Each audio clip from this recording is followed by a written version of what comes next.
नाव सांगा. माझं नाव निखिल रमेश मोरे. कुठून आलात तुम्ही? मी मूळचा पुण्याचाच आहे. बरं, कुठली पुस्तकं तुम्हाला वाचायला आवडतात?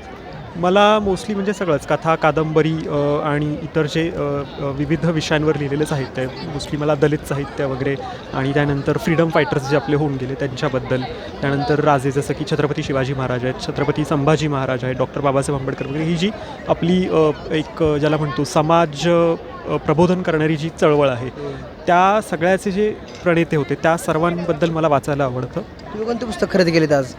आज मी ओमप्रकाश वाल्मिकी जे आहेत त्यांचं संपूर्ण कविता आहे, म्हणजे त्यांचा कविता संग्रह जो आहे तो हे केला आहे. ते एक खूप उत्तर भारतातले खूप मोठे दलित साहित्यिक आहेत, दलित लेखक आहेत. त्यानंतर जसिंता केरकट्टा यांचा पण कविता संग्रह ईश्वर और बाजार हिंदी, तोही मी घेतला आहे. त्या आदिवासी जीवन जे आहे, आदिवासी जीवन त्याच्यावरती त्यांचं लिखाण आणि कविता वगैरे आहेत. त्यानंतर मन्नू भंडारी यांचं आपका बंटी हे हिंदी पुस्तक मी घेतलेलं आहे. धन्यवाद.